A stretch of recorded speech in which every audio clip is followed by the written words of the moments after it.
좀 됩니다. 그래서 일단 화면 공유를 제가 먼저 해볼게요. 화면 공유를 해보면은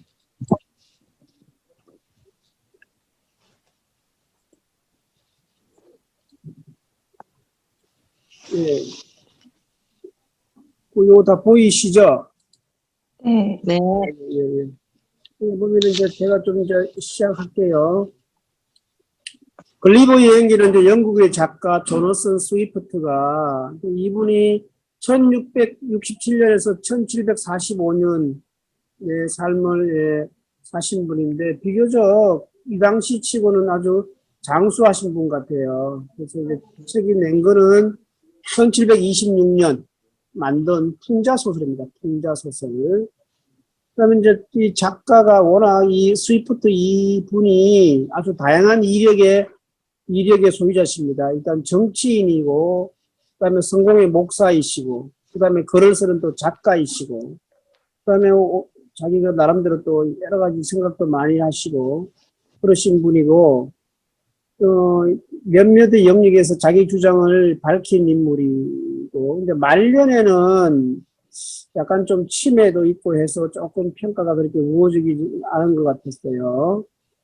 이제 이 글리버 여행기는 영국의 상황을 풍자한 소설로 특히 이제 오랜 시간에 걸쳐서 많은 나라에서 동화로 됐죠. 저도 이제 읽은 거 보면은 거의 소인국, 거인국 이야기 이런 얘기를 많이 이제 기억을 하고 있는데 주로 이제 3부까지는 여행을 수록했고요.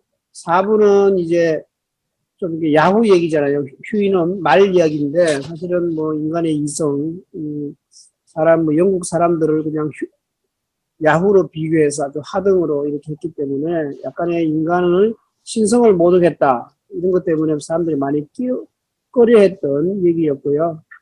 그다음에 이제 릴리포트 소인국 이야기든지 이렇게 돼 있었죠. 가만히 보면은 사실은 저는 이제 나름대로 파악한 게 기성전결이지 않느냐. 사실 이 조너슨 스위프트가 말하고 싶은 거는 마지막 4부 얘기를 꼭 하고 싶은 얘기인데 1부, 2부, 3부는 좀 기성전은 좀 다른 얘기도 하면서 하다가 이제 마지막에 한 게 아니냐라는 거 있었고요.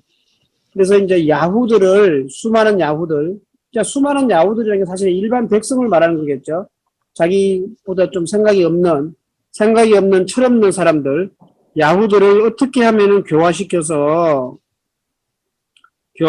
거에 대한 고민을 써내려간 듯한 이제 그런 글이고요. 이런 것 때문에 풍자소설이기 때문에 많은 그 이후의 작가들이 글리버 여행기를 평가하는 그런 느낌이 있었습니다. 그래서 혹시 두 분은 읽어보신 소감이 별점을 주면은 몇 점 정도가 일까요? 한번 말씀해 주세요. 네. 저는 4개입니다. 예, 이게 4.0. 네. 저는 3.8이에요. 3.0. 근데 이것도 어제 최진석 교수님 강의를 들어서 좀 올라갔어요. 원래 한 3.5 정도였는데 예. 최진석 교수님 강의 듣고 3.8 정도로. 그러니까 그러면 최진석 교수님 강의를 듣고 조금 이해가 더 확장이 된 걸 말씀하시는 거죠. 네, 맞아요. 이건 그냥 이야기인데 뭔가 했는데 조금 네. 배경 설명이라든지 좀 깊은 네. 의미를 들으니까 그럴 수도 있겠다. 뭐 그죠? 네, 이런 맞아요. 맞습니다. 예, 뭐 저도 뭐 그런 생각이었습니다. 혹시 이제 그 중에서 혹시 좀 이렇게 마음에 드는 구절이 있었어요? 특별히 와닿는 구절. 혹시 책이라든지 뭐 페이지랑 상관없이 혹시 좀 이런 거 괜찮다라는 구절이 있었나요? 네, 저는 더 스토리 책 읽었거든요. 네. 우리 박영민 선생님은 어떤 책 읽으셨어요? 출판사? 저는 문학수첩. 문학수첩. 저하고 가연님은 더 스토리 책 읽었거든요. 아마 예. 페이지가 다른 것 같아요. 네. 예. 근데 어쨌든 저는 거인국에 예. 갔을 때 거기에서 국왕이 걸리버한테 그 걸리버 나라 얘기를 쭉 듣고서는 결론을 지어서 말을 하는 부분이 있었어요. 네네. 너희 나라 사람들은 자연이 이 세상을 기어다니게 허락해준 벌레들 중에서 가장 악독한 해충들이다.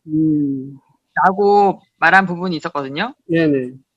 네. 그리고 여기서 이제 그 거인이 보기에는 걸리버가 작으니까 이제 벌레처럼 보인 거잖아요. 그래갖고 저희 그 카프카에서도 변신해서 벌레 나오잖아요. 예, 예. 이게 쓰여진 게 이 걸리버가 더 먼저 쓰여졌으니까 네, 혹시 또 이 카프카 씨도 이 걸리버를 보고 벌레의 아이디어를 얻지 않았나? 이런 생각도 좀 들고. 네, 네. 네. 굉장히 이 작가가 걸리버를 통해서 영국인들을 아주 제대로 좀 비판하는 그러니까 뭐 아주 악독한 해충이라고 표현했으니까 그래서 거인국은 제대로 어떤 체계적인 뭐 정치나 법, 학문 이런 게 체계도 없는데도 여기보다도 더 너희가 지금 해충이라고 하니까 뭐 형식적으로는 굉장히 뭐가 체계가 있고 이렇지만 되게 허울 뿐이다. 네, 그래서 그렇지 않은 나라보다 더 너희가 좀 더 나빴다. 네, 뭐 생각스럽다. 예, 이런 걸 말하는 딱 그 포인트가 아니었나 싶어서 이 부분을 꼽았습니다. 예. 그게 아마 거의 이제 보통 한 170 그쪽, 180 그쪽에 있는 내용 같은데, 그죠? 네네. 더 스토리는 230쪽. 네. 그쪽인가요? 저도 그게 이제 블로그에 잠깐 그 했던 내용이랑 비슷한 것 같아요. 예. 그리고 김지현 선생님, 김가연 선생님은요? 네, 저는 그 럭넥 갔을 때 네. 거기에서 그 죽지 않는 사람들 스트럴드 브럭 이름이 너무 어려워요. 이 사람들 얘기가 저 되게 흥미로웠거든요. 그래서 그때 여기에 보면 문제는 사람이 어떻게 항상 유복하고 건강한 최상의 청춘을 유지하느냐가 아니라 노년의 나이가 가져오는 온갖 불편들을 어떻게 감수하며 영생의 시간을 보낼까입니다.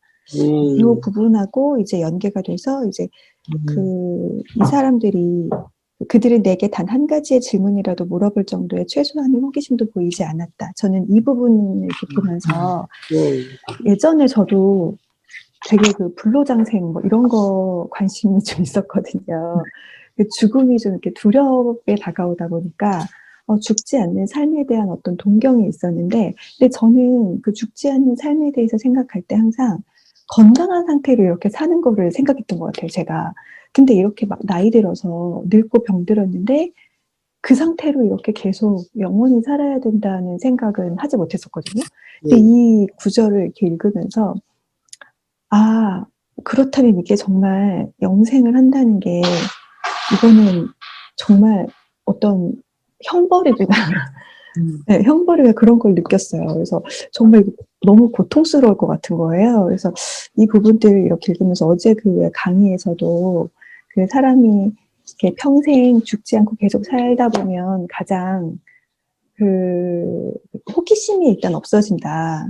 이러면서 이제 얘기를 하잖아요. 그렇다 보면 이게 정말 사는 의미도 없어질 것 같고, 왜 사는지도 모르게 그런 상태가 될 것 같아서 저한테 이제 다시 좀 이렇게 생각을 할 수 있는 계기가 된 부분이었어요. 네, 맞습니다. 맞아요. 맞아요. 죽기 때문에 사는 것에 의미가 있고, 또 죽으니까 너다. 이런 부분 말씀하셨잖아요, 어제. 진짜 와닿았고요. 죽기 전에 해야 할 뭐 몇 가지 이런 거 있잖아요. 그게 죽으니까 그게 의미가 있잖아요. 맞아요. 죽지 않으면 아무 의미가 없는 거잖아요. 그래서 저도 정말, 죽는 것이 사는 것이란 말이 제가 딱 맞고, 죽기 때문에 지금 내가 살고 있는 이 삶이 그냥 가치가 있구나. 네, 진짜 완전 뼈를 때리는 말씀이었어요. 근데 이제 그 말씀에 조금 이제 부유대가 하는 말은 이제 니체가 말하는 것들은 니체도 그랬잖아요. 영혼 회귀 사상이라는 게 있잖아요. 영혼이 반복된다. 그래서 인간이 너무 이 삶이 좀 지루하다. 그런 거 있고 또 불교의 얘기 보면은 그거잖아요. 불교에서 우리가 해탈이라는 거는 뭐냐면은 불교는 가장 우리한테 주목을 끄는 게 저 윤회잖아요. 윤회. 업을. 그러니까 계속 윤회된다는 게 어찌 보면은 윤회가 좋은 것 같지만 가만히 생각해 보면은 윤회가 별로 좋은 게 아니거든요. 업을 잘못 지으면은 미천한 벌레로 태어나고, 근데 이 삶이 계속 뺑뺑뺑 도는 거잖아요. 그래서 그 불교에서 말하는 해탈이라는 거는 사실은 해탈이 다른 게 뭐 열반이 다른 게 아니라 영원한 소멸이거든요. 완전한 소멸. 이게 바로 열반이라고 표현하는 거거든요. 그래서 이 얘기도 좀 그런 거랑 많이 좀 이렇게 일맥상통하지 않느냐. 더군다나 이게 최진석 교수님도 더군다나 또 불교에 또 심취해가지고 불교 사상을 또 많이 얘기하고 계시고, 그 다음에 헤르만 헤세도 불교의 영향을 많이 받고, 니체도 그렇고, 뭐 다 이게 이름처럼 것 같아요. 그리고 우리 최근에 우리가 잘 아는 사람 중에서 이제 죽음에 대해서 얘기한 사람 중에 하나가 스티브 잡스잖아. 스티브 잡스가 죽음에서 했던 말이 생각나는데 보면은 죽음이야말로 진짜 위대한 발명이다. 이거 없었으면 좀 큰일 날 뻔했다. 그 죽음이야말로 가장 공평하다라고 했는데 우리 흔히 아플 때는 그거 아니잖아요. 더 오래 살고 싶고 막 이런데 생각하면은 그게 참 굉장히 중요한 거고 의외로 이제 그 내용이 굉장히 마음에 드는 것 같아요. 예, 80대면은 모든 경제적인 활동을 스톱시킨다는 거. 그래서 그때 뭐 땅도 살 수도 없고 뭐 구매할 수도 없고 자기 재산도 가질 수 없고 가만 생각하면 이게 굉장히 공평할 것 같아요. 그죠? 80은 좀 그렇고 조금 뒤에 한 100세 해가지고 100세 이후에는 아무것도 이제 못하는 걸로 없는 걸로 하면은 그런데 한 가지 좀 이제 조금 우려스러웠던 건 뭐냐면은 90세가 넘어가면은 독서도 못한다면서요. 읽어봐야 앞에 그 기억 못하니까. 그런 건 안 되는데. 그래도 그런 대면도 있어야 되는데라는 생각을 했고요. 예, 저는 이제 마음에 드는 이제 구절이 뭐였냐 그러면은 제가 읽은 책으로서 이제 그거였는데, 지식의 부족은 언제나 핀납한 사고를 낳게 마련이다.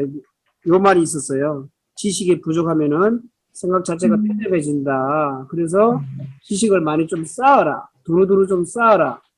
두루두루 쌓아야 안에 있는 것이 나올 수 있다. 즉, 제가 올해는 책을 좀 써볼까라는 생각이 있었는데, 이게 책 쓰려면은 더 지식을 쌓아야 되겠구나라는 생각을 퍼뜩 했어요. 퍼뜩 했어, 퍼뜩. 넘쳐야 된다고요. 넘쳐야 된다. 넘쳐서 흘러나와야 되지. 이거를 짜내면 안 되는, 짜내면은 제대로 되지 않다는 거죠. 그래서, 그래서 좀 뜨끔해가지고, 알았어. 좀 더 이제. 너무 많은 걸 알아버리셨어요. 이렇게 뭘 때 써야 되는데. 맞아. 그러니까 우리가 못 모르게 돼, 못 모르고. 못 모르고 해야 돼, 진짜. 네, 정말 그렇잖아요. 보면은, 아니, 결혼도 이제 못 모르고 해야 되잖아요. 못 모를 때 해야 되잖아요. 요즘 보세요. 맞아요. 요즘 보면 사람들이 뭐를 알잖아요. 무엇을 알잖아요. 네, 아니, 그 결혼을 안 해요. 그러니까. 잠시. 애도 안 낳고. 네. 애 낳으면 어떻게 된다는 걸 뻔히 아니까, 이제 아니까 안 하는 거예요. 그래서, 이게 좀 너무 알아도 병이다 싶더라고요. 그래서 오늘 자유 논제, 토론 논제도 좀 읽으면서 좀 더 너무 어렵게 하지 말고 좀 쉽게 하는 방향으로 제가 좀 했습니다. 제가 이게 첫 번째 한번 해볼게요. 예, 자유 논제 1번입니다.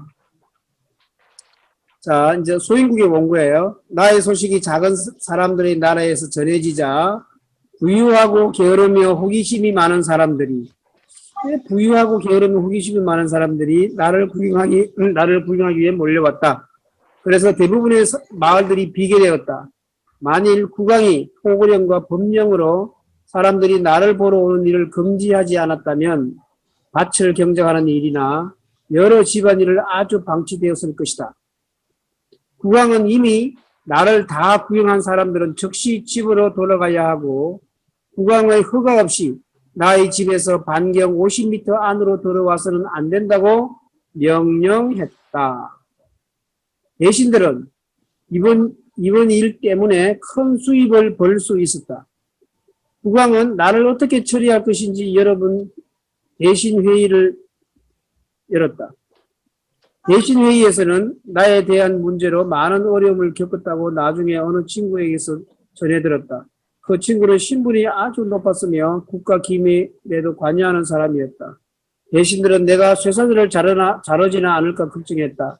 또한 나의 엄청난 식사량 때문에 생길 수 있는 기근에 대해서도 염려를 했다. 라고 되어 있고요. 자, 문제. 나의 소식이 작은 사람들의 나라에 전해지자 부유하고 게으르며 호기심이 많은 사람들이 나를 구경하기 위해 몰려왔으며 대신들은 이 일로 큰 수입을 벌 수 있었다고 합니다. 여러분들은 대신들이 어떤 방법으로 큰 수입을 올릴 수 있었다고 생각하실까요? 이거 제가 이 문장을 만든 이유는 이 나라의 사람들은 대부분 다 부유하죠, 부유한데 또 일도 많이 안 해요.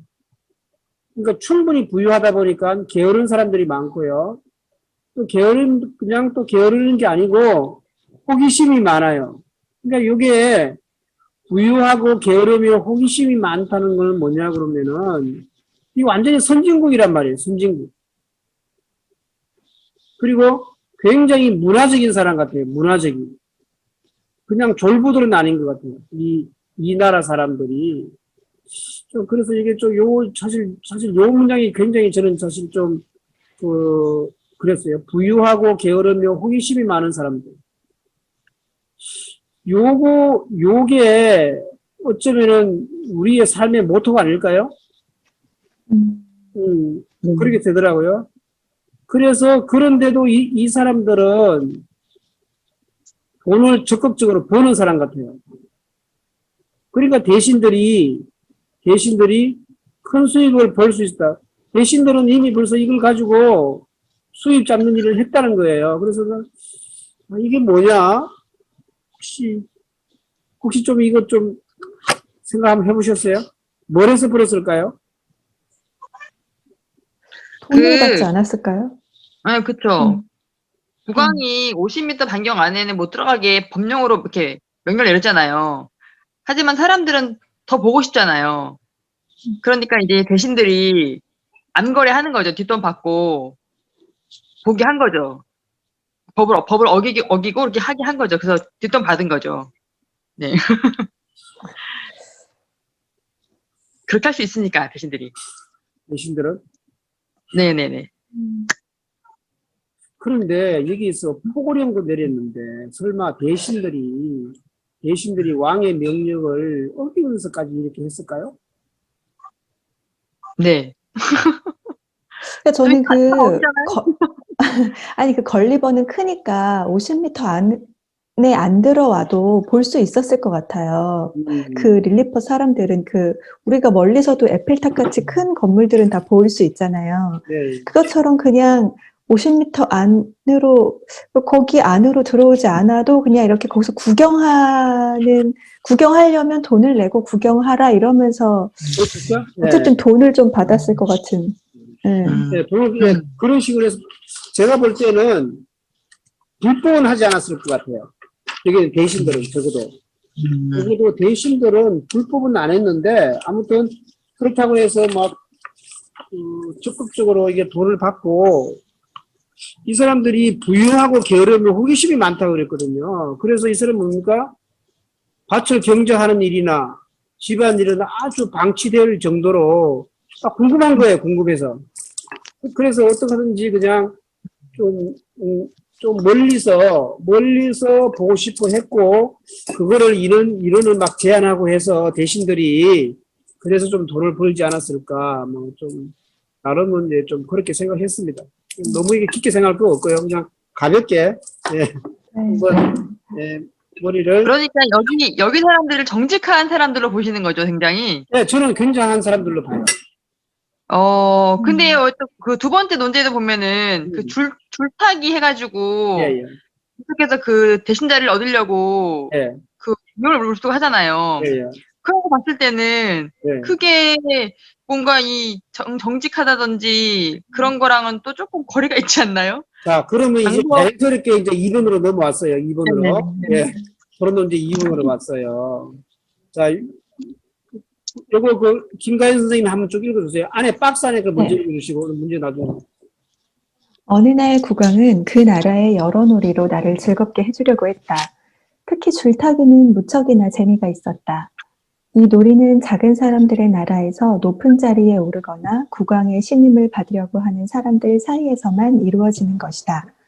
줄에서 떨어지지 않고 가장 높이 뛰어오르는 사람이 그 자리를 얻게 되는 것이다. 이따금 대신들도 국왕의 명을 받아 줄타기를 보여줌으로써 아직 자신들이 줄타는 것을 잊지 않고 있다는 것을 증명하기도 한다.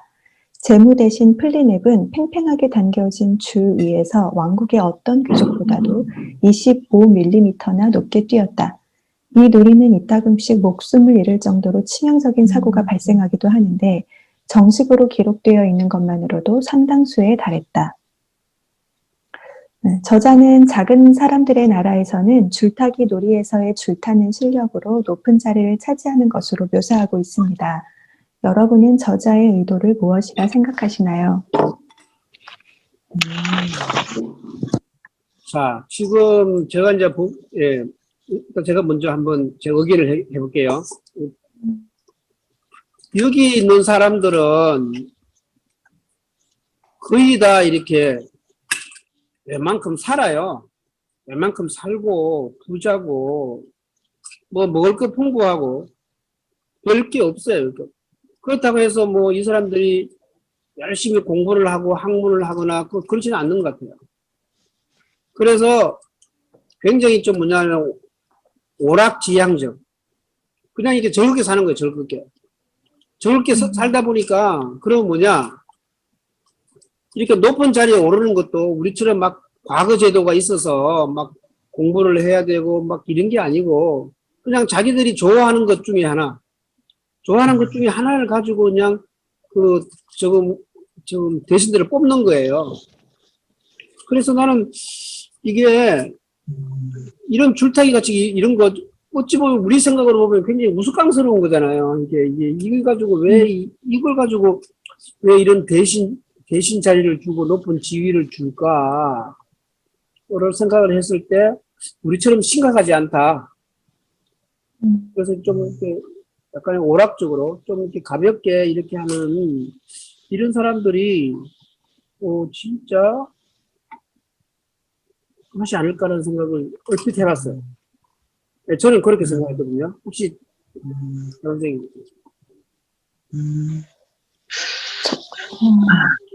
저는 아까 그 정직하고 연결해 봤을 때 이 사람들이 줄타기를 한 게 정직한 거 맞는 것 같아요.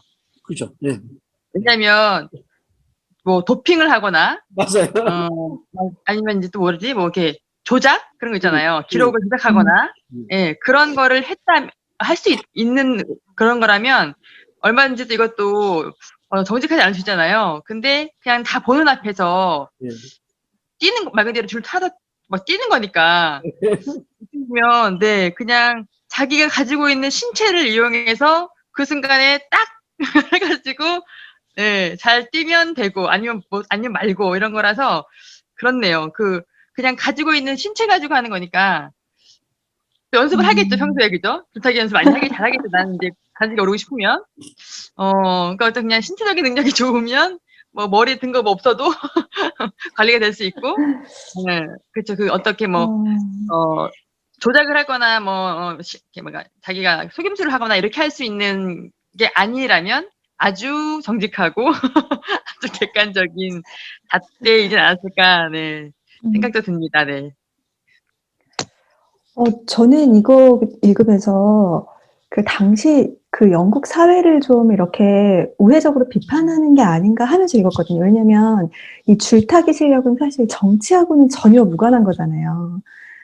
근데 그러니까 예를 들면은 그 정치를 하는 사람들이 그 높은 자리에 오르는 사람들이 나라를 이끌어가는 사람들이 정말 그 필요한 능력과는 관계없는 다른 걸로 지금 뽑히는 거잖아요. 그래서 그 당시 혹시 영국 사회가 그런 게 아니었네. 사실 우리나라 국회의원들도 정말 정치를 잘하고 막 그래서 뽑히는 건 사실 아니에요. 그거랑은 좀 무관하잖아요. 그래서 다른 뭐 어떤 요행이나 아니면은 뭐 그냥 이렇게 왕한테 잘 보여서 왕을 즐겁게 해주는 뭐 이런 거, 뭐 아첨 이런 걸로 어떻게 뽑히는 거를 좀 비판하고 있는 게 아닌가라는 생각을 했었거든요. 이걸 보면서. 그래서 되게 흥미로웠어요. 이거를 이렇게 놀이로 이렇게 보시는 게 저는 그래서 그거 굉장히 일리 있네요. 네, 네. 그러니까 전혀 상관없이 정치적인 거와 상관없는 사람들을 그러니까 네, 그걸 좀 뽑아서 비판하는 걸로 봤거든요. 예. 네, 그것도, 네, 좋다. 네. 근데 그 원래, 당시 영국 상황을 제가 몰라서 아니요. 근데 그런 게 아닐까 이러면서 원래, 지금도 그렇잖아요. 뭐. 그렇죠. 원래 이 책 자체가 그 네. 당시에 영국의 상황을 풍자한 거잖아요. 예, 그렇기 때문에 다 이게 그런 의미를 가지고 있는데, 또 어찌 생각하면 대신하고 이런 거 선발할 때 그렇게 막 심각한 이유를 댈 필요도 사실 없는 거잖아요. 이제 그런 것도 아마 한 것도 같고, 김가연 선생님 말씀하신 것처럼, 이게 지금 줄타기 놀이가 이게 뭐 그냥 표현이 그렇게 한 거지만 전혀 원래 대신들이 뭐 어떤 왕의 신임을 얻기 위해서는 뭐 충성 이런 거 아무 상관없는 아부라든지 아첨이라든지 뭐 이런 걸로 인해서 높은 자리에 가고 막 그렇게 되지 않았나 생각을 합니다. 자, 그리고 이제 그 약간 좀 상반되는 게 또 있어요. 상반되는 거는 3번은 김지영 선생님이 한번 읽어주세요. 네, 조금 올려주세요. 예, 예, 네, 그겁니다. 예. 네. 지금 우리는 두 가지 어려움에 직면해 있습니다. 내부적으로는 격렬한 당쟁이며 외부적으로는 적의 침략에 대한 위험이 있습니다. 그들은 자신들이 신은 구두의 높은 굽과 낮은 굽으로 당파를 구별하고 있습니다. 높은 굽이 이제까지의 제도에 잘 부합된 것도 사실입니다. 그러나 지금의 국왕은 행정부나 왕국에 관련된 모든 직책에 오직 낮은 굽을 신은 사람만을 등용하기로 결정했습니다. 이들 당파 간의 적대감은 굉장히 커서 함께 식사를 하거나 술을 마시지도 않고 심지어 서로 이야기도 나누려 하지 않습니다. 높은 굽을 신은 트라맥산파가 우리보다 훨씬 더 많은 것으로 알고 있습니다. 그러나 모든 권력은 슬라맥산파에게 있습니다. 그러나 왕위를 이어받을 왕자가 높은 굽을 따르는 것이 걱정입니다. 왕자의 신발 가운데 한쪽의 굽이 다른 쪽 굽보다 조금 높은 것을 보면 그 사실을 알 수 있습니다. 그렇기 때문에 그럴 때마다 왕자는 조금씩 절름거리지 않습니까? 자유의 몸이 된 걸리버에게 대신은 솔직하게 작은 사람들 나라의 문제점에 대해 고백합니다. 사소한 요인인 신발의 굽과 계란을 깨는 방법에 관한 것들입니다. 저자는 이 사례를 통해 무엇을 전하려는 것일까요? 자, 이게 저자도 있지만 일단 저는 요 안에 글 중에서 혹시 하시고 싶은 얘기 없으세요? 지금 저는 이제 요거를 제가 사실은 저자가 무슨 말을 하는가 이런 것도 하나 있지만요. 저는 요 말이 더 좀 의미심장하다고 봤어요. 왕자의 신발 가운데 한쪽의 굽이 다른 쪽 굽보다 조금 높은 것을 보면, 아니, 왕자는, 아니, 여기 지금 왕은 굽이 낮은 신을 신잖아요, 왕자는. 왕은. 그죠? 그리고 대신들은 다 굽이 낮은 사람 쪽에 등용돼 있고, 지금 많은 사람들은 뭐예요? 굽이 높은 사람들이잖아요. 그 대신들 중에서도. 그런데 왕자는 한쪽은 굽이 낮고 한쪽은 높아요. 왜 그렇게 신었을까요?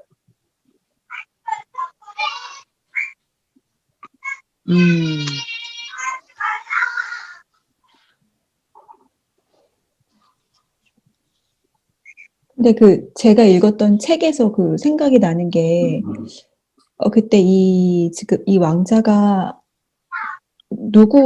제가 정확히 그 기억은 안 나는데 지금 누구를 이렇게 상징하는 건데 실제 그 인물이었던 그 사람이 왕자가 양쪽 당에 다 관심이 있었다는 그런 주석을 읽었던 게 생각이 나거든요. 지금 이 여기 써 있는 그 왕자, 잠깐만요. 여기가 그 토리당이랑 휘그당 뭐 그런 지금 상황을 계속 이렇게 보여주고 있는 거 설명을 이렇게 하고 있는 거였잖아요. 영국의 실제 토리당하고 휘그당. 근데 그때 그 실존 인물을 이렇게 묘사를 한 거였는데 그 왕자가 실제로 양쪽 당에 조금씩 다 관심이 있었다. 그걸 말하는 거다라는 그런 주석이 있었거든요. 제가 읽었던 그러셨어요? 책에. 네. 네네. 제가 보니까요, 이 왕자가 무서운 사람이에요. 아. 왕자가 무진장 머리가 좋은 사람이에요. 왜냐면은, 일단 왕은 한쪽을 정했잖아요. 그렇죠. 왕은 한쪽을 정했어요.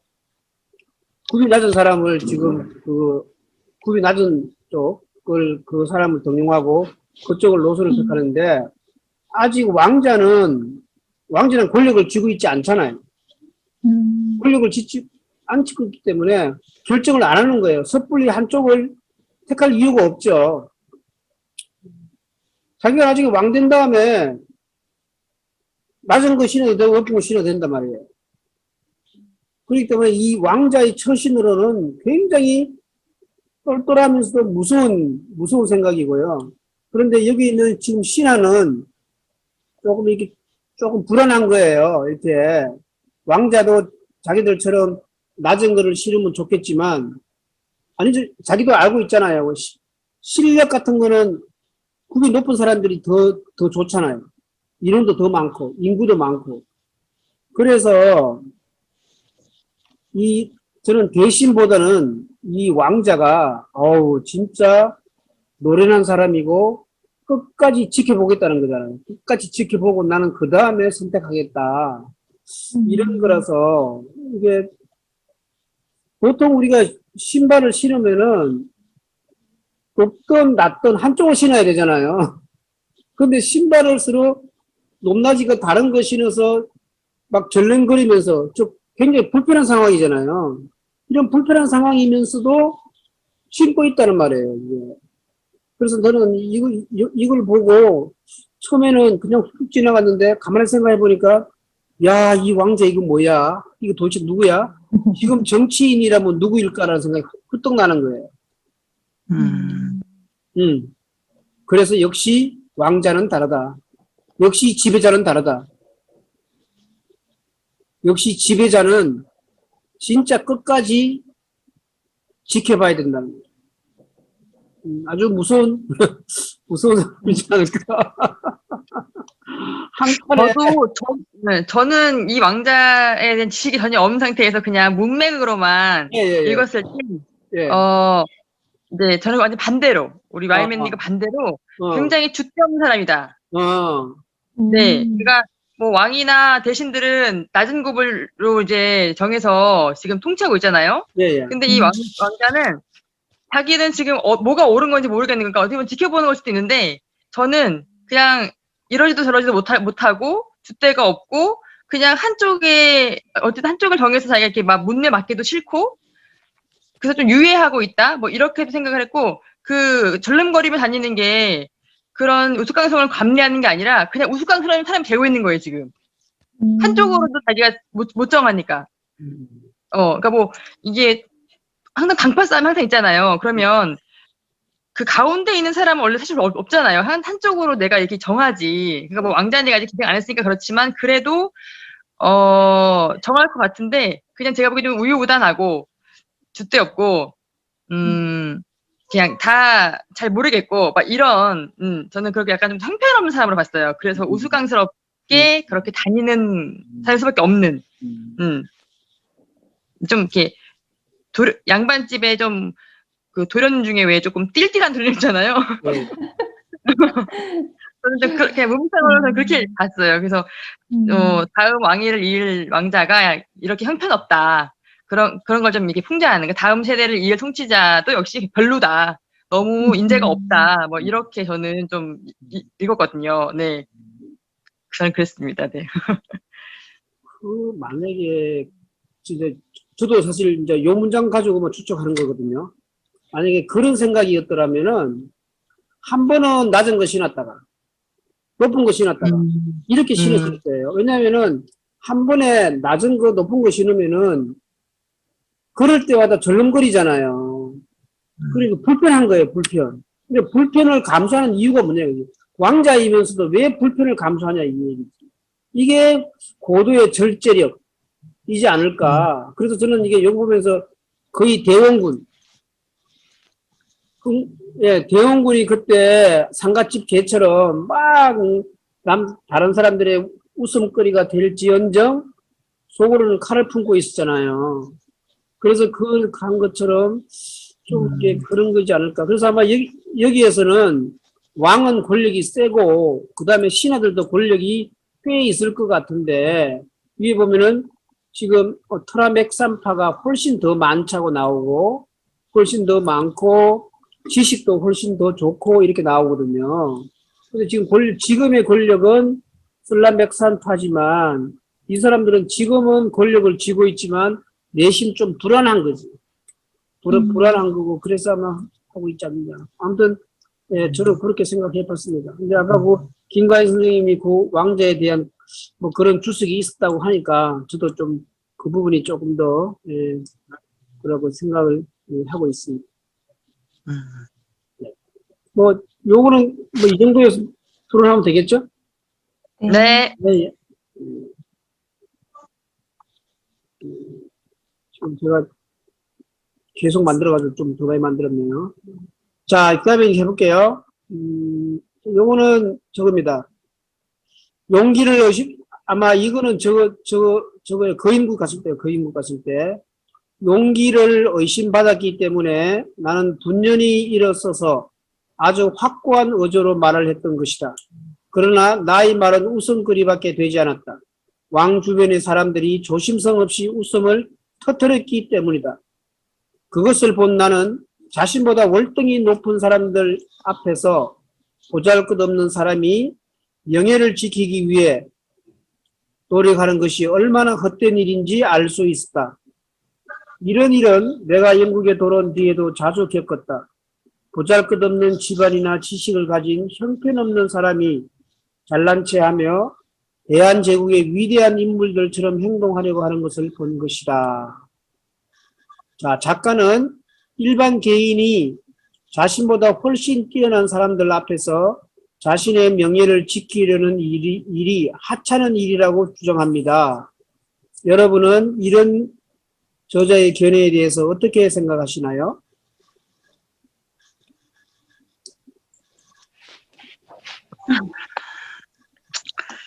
아, 네. 저 당시에 영국은 그 명예가 정말 목숨보다도 더 귀하잖아요. 네, 그래서, 거인국에 간 걸리버는 거의 뭐, 이렇게 인형 취급을 받을 만큼 귀여운 존재로 이제 거기서 살기 위해서 굉장히 이제 국왕과 왕비의 비위를 맞추고, 뭐, 난쟁이한테도 좀 이렇게 놀림받고 그래도 또 넘어가고, 그런 것들을 보여주잖아요. 그래서 그러니까 명예가, 지금 우리가 사는 시대에는 그렇게까지 막 막 명예가 있고 없고를 생각하지 않으니까 엄청 와닿진 않는데요. 이제 본인이 아무리 지키려고 해도, 명예를 드높이려고 해도 주변에서 알아주지 않으면 소용없는 것 같아요. 그러니까 뭐 몸의 크기가 크든 작든, 뭐 재산이 있든 없든, 뭐 그런 걸 떠나서 본인이 명예로울 만 하면, 그러니까 이제 주변에서 이 사람이 명예롭다 하면 명예로운 거고, 아니면 아닌 거고, 그렇지 않나 좀 생각이 들어서, 그런데도 만약에 나는 명예롭고 싶다. 나는 뭐 다른 거 다 필요 없고, 나는 명예로운 사람이 되고 싶어. 그러면 그렇게 될 만한 어떤 나만의 무기를 가져라. 전 이렇게 조금 생각을 했습니다. 네.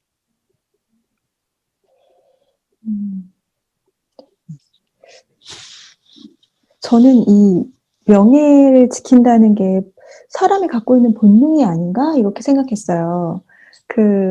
이 상황이 이제 그거잖아요. 막 원숭이가 이 걸리버가 있는 집 이렇게 해치면서 걸리버를 이제 이제 갔는데, 이제 나중에 내가 뭐 이렇게 원숭이를 이렇게 칼로 이렇게 할 수 있었을, 뭐 칼로 이렇게 휘두르고 뭐 하면은 원숭이가 뭐 이렇게 도망갔을 거다, 뭐 이렇게 얘기했던 그런 장면이었잖아요. 그래서 그거는 어떤 자기의 어떤 명예라는 게 어떤 자기의 자존심? 뭐 자존감? 뭐 이런 식으로 저는 좀 생각이 들어서, 이거는 그냥 누구나 갖고 있는 본능이 아닐까. 그러니까 자기를 지키는 거죠. 자기를 지키고 싶은 거. 자기의 어떤 존엄을 지키고 싶은 그런 본능이라고 봤어요. 그래서 그냥 이렇게, 네, 그렇습니다. 예, 아마 지금 요 4번 요 문항 자체가 그 당시하고 요 책이 나왔을 때랑 지금이랑 어떤 시대의 가치관이 너무 차이 나기 때문에 사실은 좀 이런 갭이 좀 벌어지고 있는 것 같아요. 그 당시는 정말 이거는 하찮은 일이고 아무것도 아닌 건데 요즘 와서는 이렇게 말하면 굉장히 이거 신뢰되는 일이죠. 그죠? 그냥, 예, 없는 사람도 좀 뭐 자존심처럼 세울 수도 있고, 그 다음에 나라의 일들을 걱정할 수 있고, 뭐 이런 거잖아요. 근데 뭐 하긴 지금 생각하면은 1인 1표제가 적당하지만 그 당시만 하더라도 말이 안 되는 거였잖아요. 귀족이랑 어떻게 그 하인들이랑 어떻게 1인 1표야? 뭐 이게 말이 안 되는 건데 아마 그 당시 생각은 그런데 요걸 보면서 야, 이 책이 시대에 따라 좀 이렇게 달라질 수 있다는 걸 저는 이제 그 정도로만 이제 얘기를 했어요. 그렇죠. 이게 좀 그렇다고 해서 우리가 책을 읽을 때 책에 있는 게 모두 다 그 저자가 주장하는 것이 맞는 건 아니다. 따라서 좀 잘 살펴서 읽어야 되지 않느냐라고 이제 저는 일단 그렇게 좀 생각했습니다. 혹시 더 첨언하실 분 계신가요? 괜찮으신가요? 네. 네. 자, 이제 자유 토론 논제 이제 마지막 문제인데요. 요게 이제 어떤 얘기냐 그러면은 하늘을 나는 섬나라, 하늘을 나는 섬나라, 삼부 이야기입니다. 삼부 이야기, 삼부 이야기인데 요 아까 누구 읽었죠? 김가희 선생님인가요? 한번 부탁합니다. 네네. 이 섬의 여자들은 아주 활기로 가득 차 있었다. 그들은 남편을 멸시했으며 다른 곳에서 온 사람들을 좋아했다. 섬 아래에 있는 땅의 많은 도시에서 공무나 사적인 일들을 해결하기 위해 궁중에 와 있는 이방인은 언제나 많았다. 그들은 하늘을 나는 섬의 남자들과 같은 재능이 없었기 때문에 멸시를 받고 있었다. 이들 가운데에서 여자들은 자신과 정을 통할 사람을 찾는다. 이들은 언제나 안심을 하고 안전하게 행동했다. 남편이 언제나 사색에 잠겨 있기 때문에 남편 앞에서도 정부와 함께 무척 다정하게 행동할 수 있는 것이다. 이것은 아주 멀리 있는 나라의 이야기로 들리기보다는 유럽이나 영국에서의 이야기로 느껴질지도 모르겠다. 그러나 독자들은 여자들의 변덕이 어떤 지역이나 국가에 한정된 것이 아니며 우리가 상상할 수 있는 것보다도 더욱 보편적이라는 것을 알아야 한다. 저자는 어떤 귀부인이 남편을 버리고 레가도로 내려가서 매일 구타를 당하면서도 살고 있는 사례를 들어 아래로 내려간 여자들을 다시 돌아오도록 설득하는 일은 매우 어려운 일이라고 설명합니다. 여러분은 여성들의 행위 요인은 무엇이라 생각하시나요?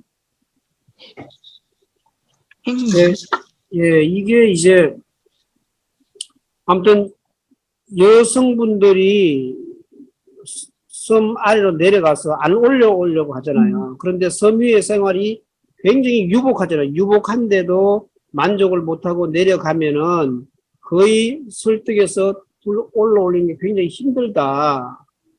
도대체 왜 그럴까? 뭐 때문에 그럴까? 여성들이 타락을 한 건가? 뭐 일탈 심리인가? 아니면은 섬에서 어떤 생활이 문제였나? 아니면 개인적인 어떤 뭐 그 부부 사이의 문제였을까?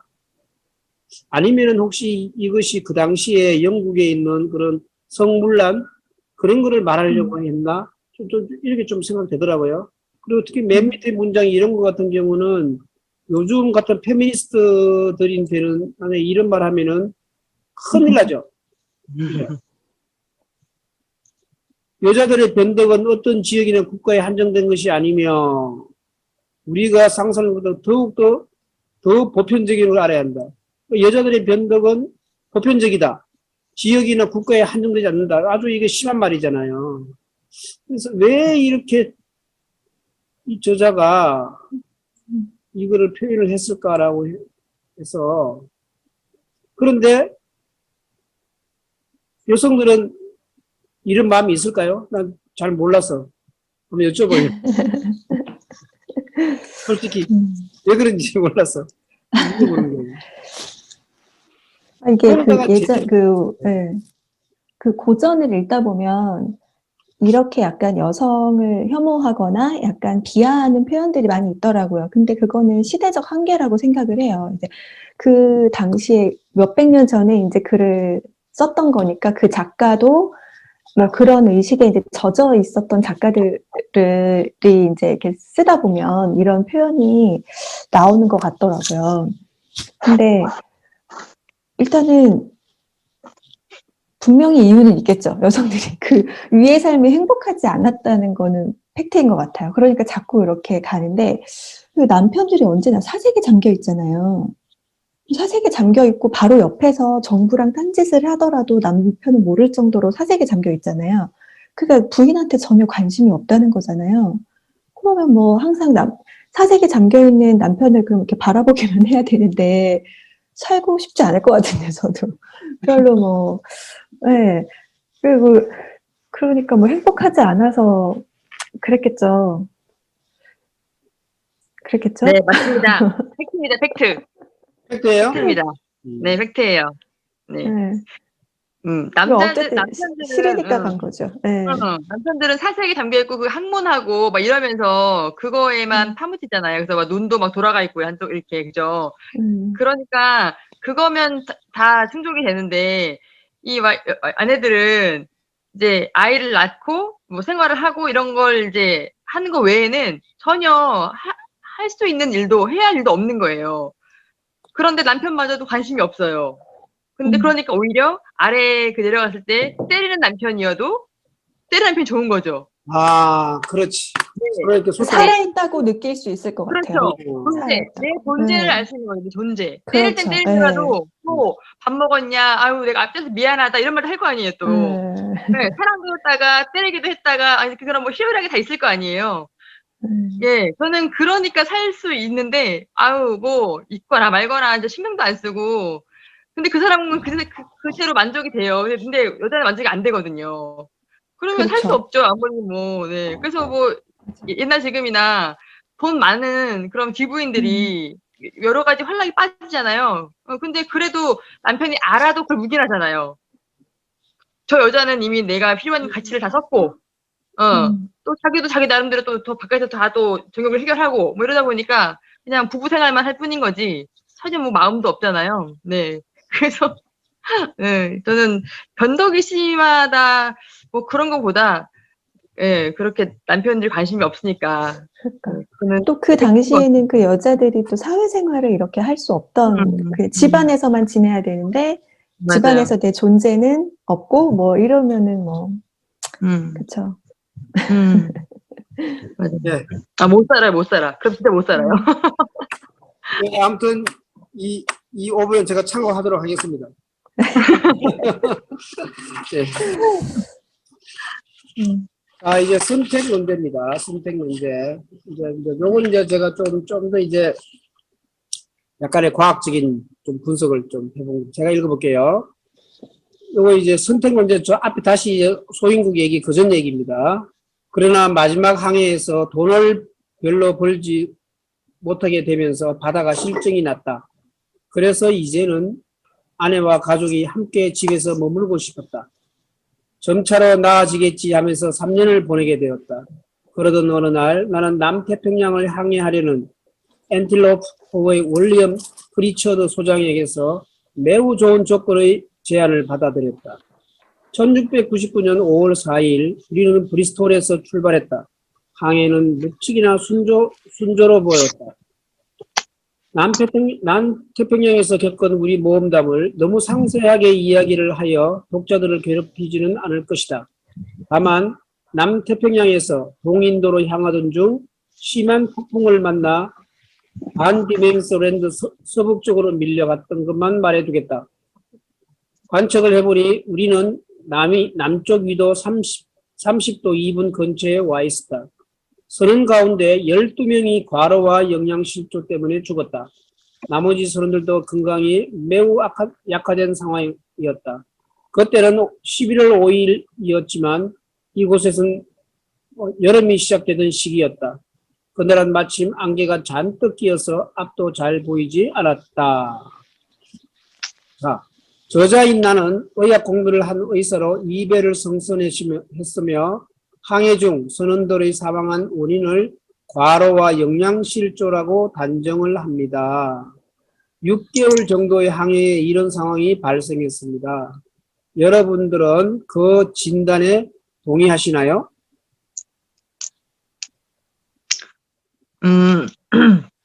저 일부는 동의하고 일부는 동의하지 않습니다. 왜 그럴까요? 뭐 과로랑 영양실조도 뭐 말은 없지 않아 있었을 것 같은데 이제 시기적으로 여름이 시작되고 있었고 그다음에 안개도 많이 꼈고 이럴 때는 이제 전염병이 잘 돌거든요. 그 배라는 그 한정된 공간에서 지금처럼 이렇게 위생 상태가 좋지도 않을 건데 네, 이렇게 사람들이 많이 생활을 하기 때문에 그 위생 관리를 좀 제대로 하지 않았다면 아마 전염병이 돌았을 거예요. 그래서 이제 말로는 자기가 의사니까 사실 그런 부분도 더 철저하게 했어야 되는데 뭐 그렇게까지는 못했을 것 같고 그래서 좀 그냥 과로 영양실조라고 이렇게 좀 약간 돌려서 말하지 않았나. 네, 전염병으로 좀 생각이 듭니다. 네. 식중독 이런 것도 있을 수 있겠고요. 네. 식중독. 네.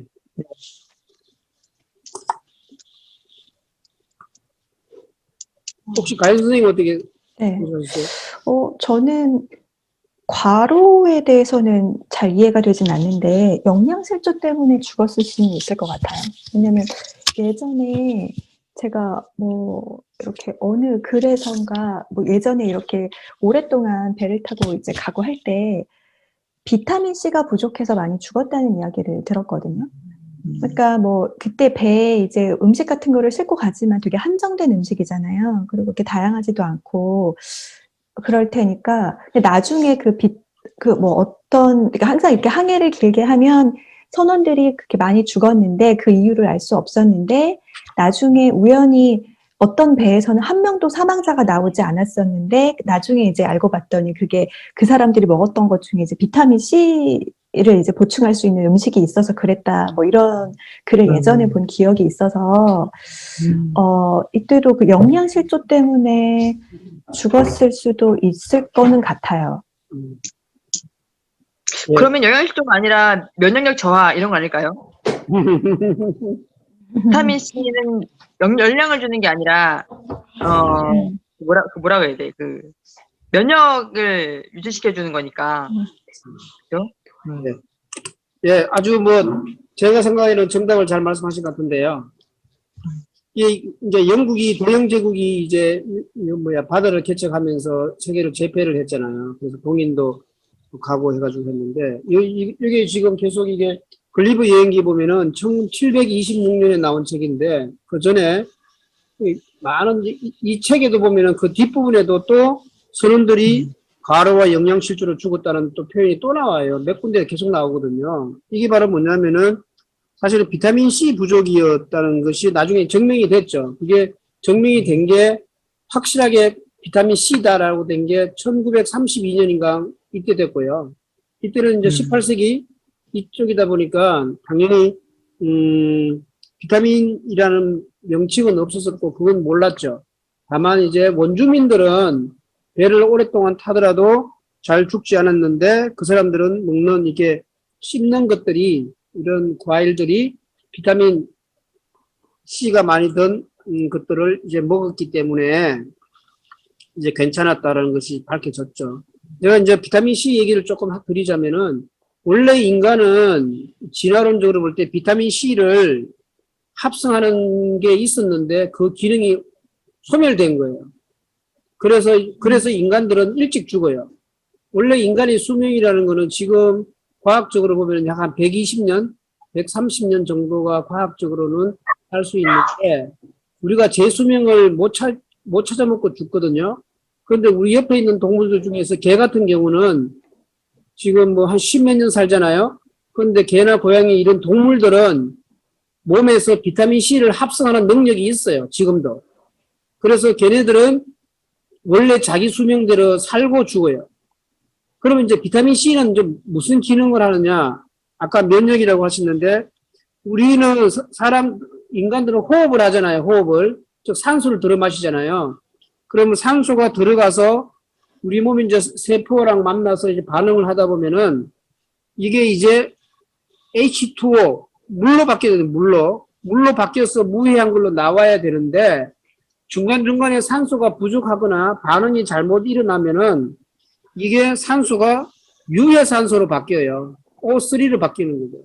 오존 비슷한 물질로 바뀌어요. 그러면 이게 아주 톡식한 물질이에요. 세포를 죽이는 거죠, 세포를. 이게. 그래서 우리 몸 자체를, 우리 몸에 있는 세포를 죽이는 게 바로 이게 뭐냐? 이게 바로 노화라는 거죠, 노화. 그러니까 산소가 잘못 사용되어서 노폐물이 생기는데 그 노폐물이 세포를 공격하고 그것이 노화라는 거죠. 그래서 우리가 일찍 죽는 건데 특히 비타민 C가 모자라면 괴혈병을 특히 잇몸이 문제가 있잖아요. 괴혈병. 네, 그게 그래서 요거는 사실은 과학적으로 밝혀졌는데 그래서 아마 이 당시에 그러니까 12명의 과로와 영양실조 사실 과로는 모르겠어요. 영양실조는 사실은 아니라고 봐야 돼요. 왜냐면은 곡식은 충분히 있었고 그다음에 바다에서 이렇게 생선도 잡아서 이렇게 식재료를 썼을 거예요. 그런데 그런 거는 부족하지 않는데 다른 물질이 뭐냐라고 이제 했던 거죠. 그러니까 충분히 식사는 공급이 되는데도 영양실조로 죽는 거 보니까 이해가 안 갔던 거죠. 그래서 그것이 이제 밝혀진 게 이제 비타민 C였다, 뭐, 이런 얘기입니다. 그래서 이런 것들도 우리가 책을 읽으면서 저는 만약에 이게 1969년 이때니까 비타민 C를 몰랐으니까 이런 일이 일어났을 거다, 이렇게 저는 이제 생각을 했습니다. 그래서, 아무튼, 그래서 비타민 C는 많이 드셔야 돼요. 그래야 노화를 예방하는 굉장히 좋은, 물질입니다. 그 정도 하고요. 요거 이제 2번 문제 우리 김지영 선생님 한번 읽어주세요.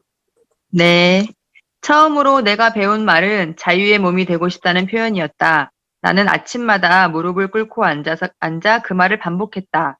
내가 알아들을 수 있었던 국왕의 답변은 그런 일은 시간이 해결할 수 있는 문제이며 대신 회의에서 논의되지 않고서는 이루어질 수 없는 일이라는 것이었다. 그리고 먼저 내가 루모스 켈민 페소 데스마 론 엠포스 국왕과 작은 사람들의 나라에 대한 평화를 맹세한다를 지켜야 한다는 것이다. 국왕은 앞으로 내가 모든 사람들에게 친절한 대우를 받을 것이라는 말과 함께 인내와 신중한 행동으로 그와 그의 백성들에게 호감을 얻도록 노력해야 한다고 충고했다. 또한 그는 관리를 시켜서 몸을 수색하더라도 기분 나쁘게 생각하지 말라고 했다. 어쩌면 내가 무기를 가지고 있을지도 모르며 나처럼 신체가 거대한 사람의 무기라면 그것은 매우 위험할 것이기 때문이라고 말했다. 나는 국왕이 바라는 대로 무엇이든 할 것이라고 대답했다. 주머니를 모두 뒤집어 보이거나 내가 지니고 있는 것을 내놓을 준비가 되어 있었다. 어떠한 것은 말로, 어떠한 것은 몸짓으로 나의 의사를 전달했다. 그는 국법에 따라 2명의 관리에게 수색을 받아야 한다고 대답했다. 이 일에 대해 나의 동의와 협조가 없이는 처음부터 불가능하다는 것을 그는 알고 있었으며 나의 관대함과 정의감을 믿기 때문에 나에게 2사람을 맡긴다고 했다. 앞서한 것은 모두 내가 작은 사람들의 잘 읽었습니다. 밑에요. 나라를 떠날 때 돌려줄 것이며 그렇지 않으면 내가 원하는 비용에 모두 구입하겠다고 했다. 국왕은 신하들보다 큰 키에 얼굴은 반듯하고 남자다웠으며 오스트리아 사람의 입과 매부리 코, 올리브 빛깔의 피부, 바른 자세의 신체와 동작의 품위가 있으며 29세 9개월의 젊은 용맹스러운 왕으로 저자는 묘사하고 있습니다. 여러분은 이런 주장에 대해 공감하시나요?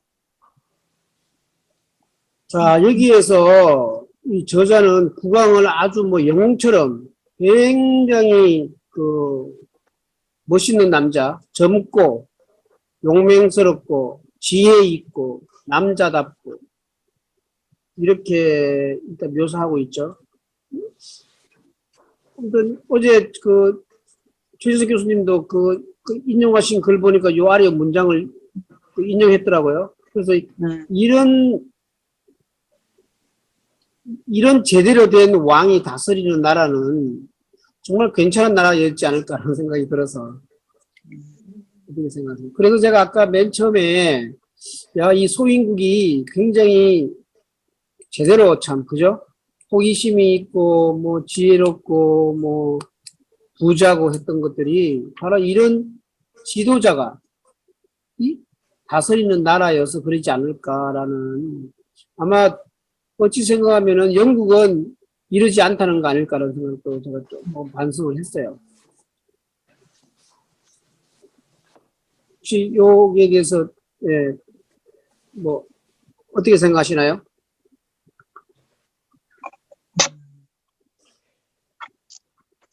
영국은 여왕이 짱이잖아요. 예, 완전 반대의 지금 지도자를 언급하고 있잖아요. 예, 완전히 반대. 강하고 젊고 네. 네, 뭐 인물이야 뭐 굳이 말할 건 없겠지만 어쨌든 이상적인 그런 걸로 그러니까 여왕과는 반대인 사람을 네, 그래서 그리고 그냥 소인국 자체는 이 저자가 자기가 바라는 이상향의 어떤 나라를 설정해서 다녀온 것처럼 하는 것이 아닐까. 네, 그러니까 물론 아까 그 줄타기 하는 것 같이 그런 걸로 관리 뽑는 거는 또 풍자가 들어가 있지만, 네, 그러면 다른 나라들에 비해서 이 소인국이 좀 더 그 정의롭고 신뢰가 있고 네, 법이 지켜지고, 네. 그래서 뭐 나라의 크고 작음으로 따질 수 있는 것은 아니다. 뭐 이런 걸 얘기하고 싶지 않았나. 네. 그래서 동의합니다. 네. 저는 좀 과장되지 않았을까 이런 생각했어요. 항상 그 왕들은 좀 약간 신화화되는 그런 면도 있고 그 실제보다 좀 이렇게 과장되게 이렇게 좀 좋게 표현하는 경우들이 있잖아요. 그렇게 그래서 실제보다는 좀 이렇게 과장되게 표현한 그런 묘사가 아닌가. 이렇게 완벽한 사람은 있나? 이렇게 그런 생각이 들면서 네, 좀 과장된 표현이지 않을까? 뭐 이렇게 생각했었어요. 뭐지? 귀족들이요. 외모도 예쁘게 낳고 싶어서 그 상대 배우자 이렇게 고를 때 외모도 많이 보잖아요. 네. 건강한 것보다도 외모, 막 이렇게. 최대한 좀 그런 사람으로 만들고 싶어서. 요걸 보면은 저는 딱 저 필이 오는 게요. 29세 9개월에 젊고 용맹스러운 왕이라고 했잖아요. 요 뒤에 왜 3부에서 나오는 것 중에 그 왜 귀신 그 나라에 가서 죽은 사람 영혼들을 불러내잖아요. 그때 알렉산더 대왕을 불러냈잖아요. 근데 그 사람이 독살이냐 아니냐 물어봤고, 이 사람은 알렉산더 대왕을 염두에 두고 했나라는 생각을 저는 얼핏 했어요. 그래서 야 이런 나라 이거 아주 뭐 괜찮은 나라이지 않을까 저는 이제 개인적으로 예. 일단 그렇게 생각을 했습니다. 예, 그러면 뭐 이 부분은 예, 일단 그 정도로 예, 진행하겠습니다. 자, 그 다음에 이제 3번이요. 한번 제가 읽을까요? 네. 작은 사람들은 도둑질보다도 사기를 더욱 큰 죄로 생각하는 것 같았다. 그러므로 사기는 언제나 사형으로 처벌되었다. 사형이다. 그들은 몇 가지 주의를 하면서 잘 살피기만 하면 도둑들로부터 물건을 지킬 수 있지만 정직은 비상한 간교함을 막아낼 수 있는 아무런 보호막도 가지고 있지 않으며 사고 파는 신용 거래가 계속해 이루어져야 하는데 만일 사기가 허용되거나 관대하게 용서해 그것을 징계하지 않으면 정직한 사람들은 언제나 손해를 보고 나쁜 사람들이 이익을 보게 된다고 주장했다. 작은 나라 사람의 법률과 간섭은 생소합니다. 특히 도둑질보다 사기를 엄히 다스리면 심지어 사형으로 다스려집니다. 여러분은 이러한 관점에 동의하시나요?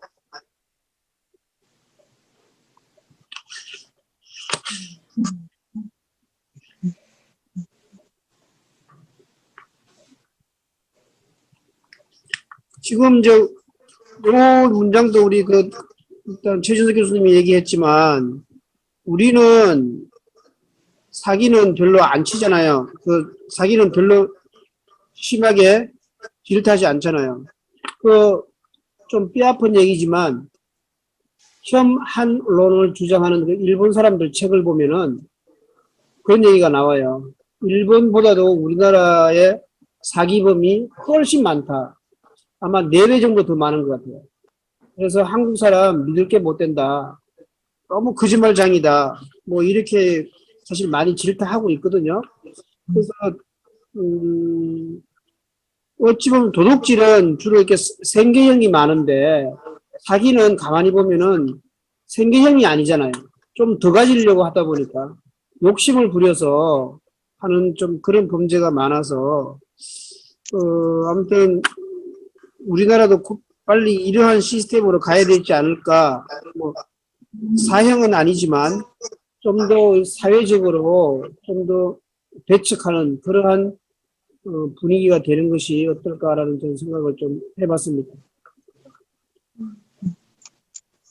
네, 저도 적극 동의합니다. 정말로 거짓말하고 빈말하고 그런 거에 대해서 정말 아무렇지 않게 생각하는 것 같아요. 저는 개인적으로 신뢰, 이런 약속 지키는 거 굉장히 중요하게 생각하거든요. 그래서 저도 이렇게 쉽게 빈말하지 않고 내가 꼭 지킬 말만 대충 하고 또 상대방이 말을 하면 저는 그걸 곧이곧대로 듣는 편이에요. 제가 그렇게 말을 하다 보니 누군가가 나한테 뭘 하자라든가 뭘 부탁을 하거나 얘기를 하면 저는 정말 그렇게 하려고 하거든요. 그래서 제가 나중에 뒤통수를 맞거나 배신을 당하거나 이용당할 때가 많았었어요. 그 상처도 많이 받았는데 저는 그래도 그렇게 믿음 있는 사람이 되어야 된다고 생각을 해서 내가 그렇게 좀 당하더라도 나는 믿음 있는 사람이 되어야지. 그래서 이제 살다 보니 그래도 이제 저를 알아주시는 분들은 그냥 저 자체를 잘 알아주시는데 그런 분이 되게 속상할 때가 많죠. 그래서 정치하시는 분들은 뭐 밥 먹듯이 뭐 하시니까요. 지금 뭐 현재 대통령도 뭐 공약을 5가지를 내걸었는데 뭐 지킨 거 없지 않냐. 그래서 그런 공약을 지키지 않는 것은 사실 어떻게 보면 거짓말한 거잖아요. 그러니까 정말로 지킬 수 있는 것을 말하든지 아니면 그렇게 하려고 노력을 부단히 하든지 그러면 우리가 보면 느낄 수 있잖아요. 진짜 하려고 하는데도 이게 안 된 부분이 있구나. 뭐 그렇게 참작을 할 텐데 또 그렇지 않은 부분들이 있다 보니 네, 이제 좀 씁쓸하죠. 정말 그 자리에 가면 다들 그렇게 될 수밖에 없는 것 같기도 하고요. 네. 어쨌든 저는 신뢰, 사기죄 뭐 이런 거 엄벌 처해야 한다고 생각합니다. 네, 저도 뭐 이렇게 사형은 이제 사형이라고 하니까 이제 너무 크게 와닿는데 사형까지는 아니어도 더 이렇게 좀 분위기가 이 사회의 분위기가 그렇게 가야 되는 건 맞는 것 같아요. 왜냐면 계속 사기를 당하면 자꾸 사람에 대해서 의심을 하게 되잖아요. 근데 그게 되게 싫더라고요. 실제로 저는 보이스피싱도 당했었고 중고 거래 사이트에서 사기도 당했었거든요. 근데 이렇게 당하다 보니까 그러니까 그 사람들이 하는 말을 제가 그냥 이렇게 믿게 되는 거죠. 그냥 그러면서 이렇게 몇 차례 이렇게 당하는 것들이 있으니까 이제는 되게 의심이 생기는 거예요. 근데 그런 게 또 되게 싫더라고요. 그래서 어쨌든 이거는 이제 마음 먹고 사람을 속이려고 작정하고 하는 거잖아요. 이런 것들에 대해서는 좀 더 단호하게 어떻게 좀, 근데 이거를 어떻게 법으로 할 수가 있는 건지 모르겠지만, 좀 단호하게 사회적으로 이런 거를 좀 배제할 수 있는 그런 분위기가 형성돼야 된다고는 생각해요. 저희 예전에 그 이경규가 간단가 해서 양심냉장고 해가지고 그 저희 횡단보도 앞에 그 선 이렇게 지켜서 멈추는 거 그거 했었잖아요. 그거 하고 나서 굉장히 많이 그거 지켜졌다고 하더라고요. 그 전까지는 뭐 그냥 사람 없으면 지나가고 막 앞서가 있고 막 이랬는데, 네. 그래서 그런 약간 캠페인 같은 그런 활동도 조금 했으면 또 좋을 것 같아요. 네. 혹시요, 우리 사회가 왜 이렇게 유난히 신뢰할 수 없는 사회가 되었을까요? 혹시 한번 생각해 보신 적이 있을까요?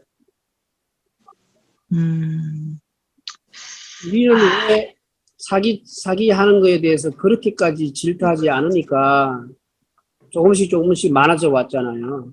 왜 그랬을까, 우리는? 우리 사회는 왜 그 부분에 대해서 이랬을까? 그러게요. 왜 그랬을까요? 죄송한데 저 잠시만 자리 비울게요. 죄송합니다. 네.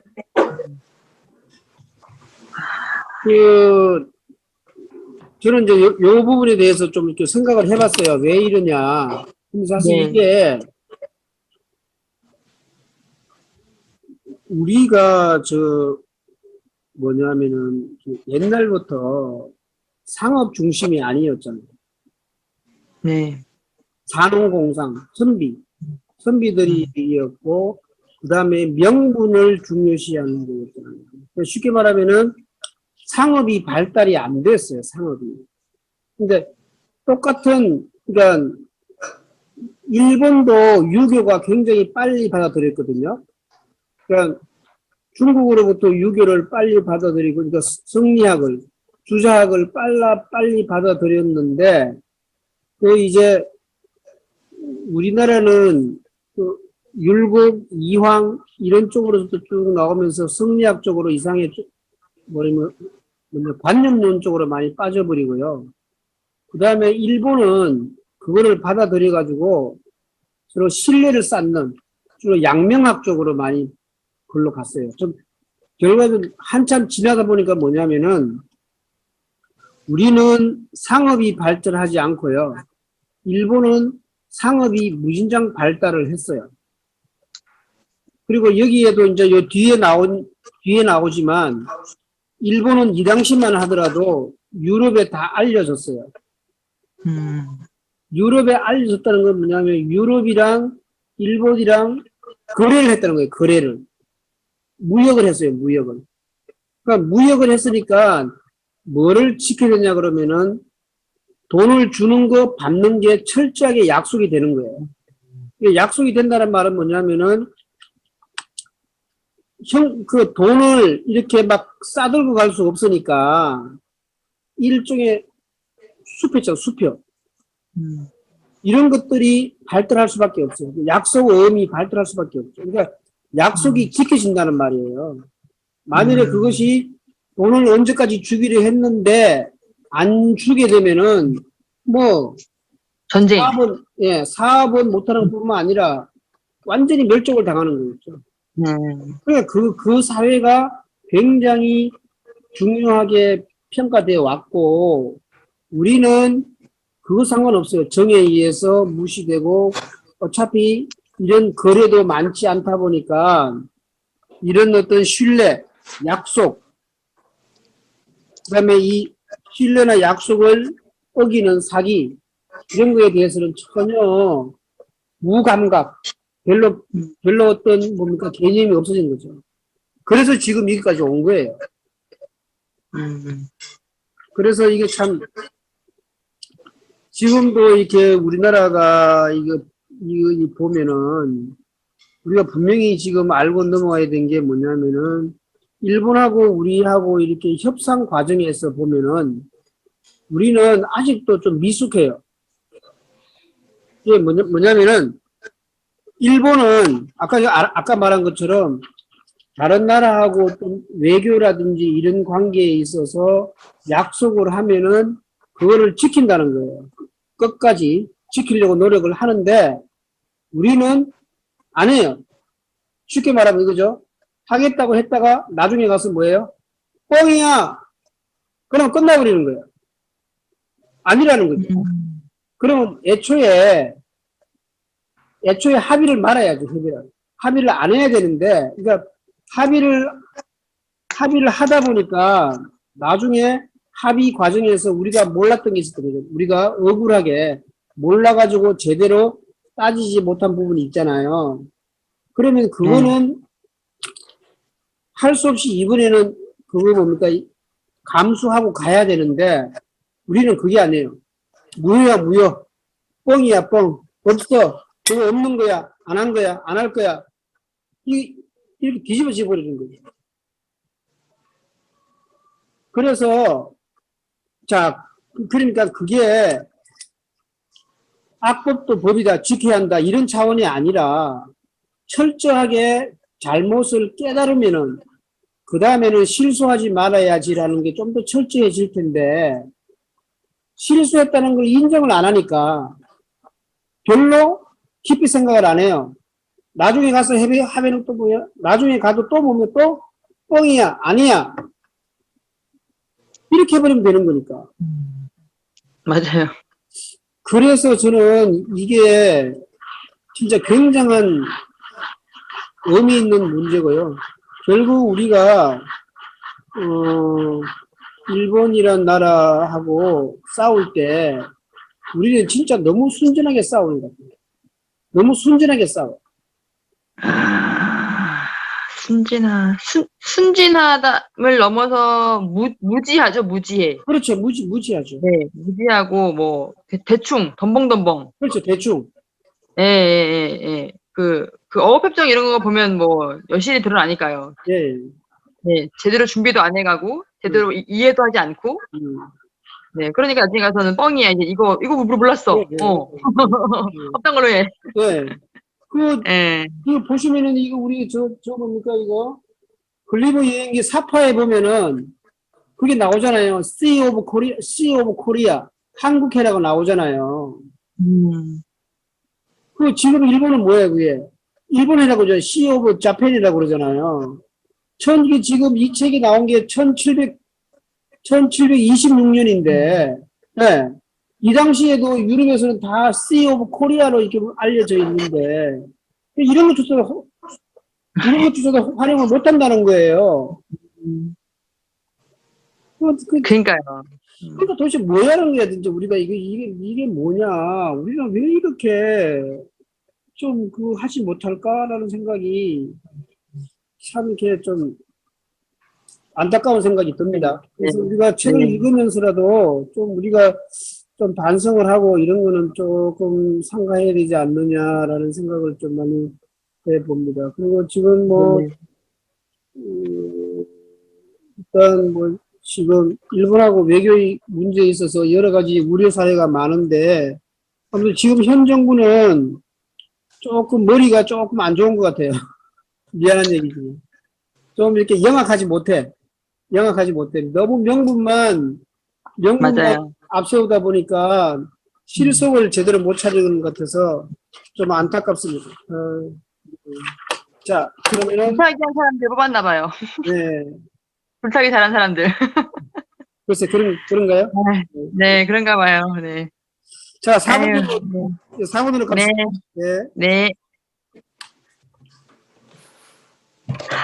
제가 읽을게요. 네.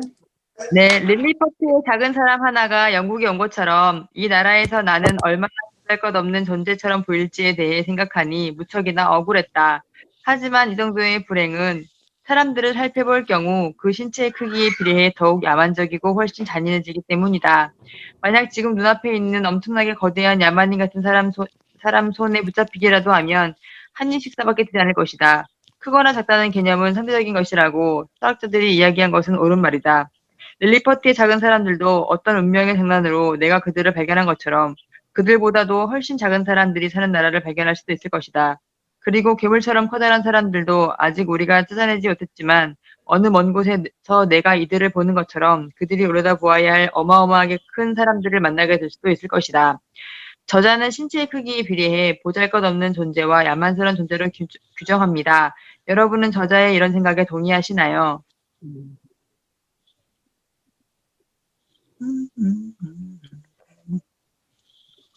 자, 이 저자는 그냥 좀 물론 이거 외에 이제 다른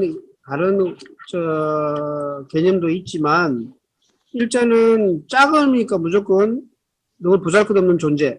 그다음에 너무 크면은 야만스러운 존재.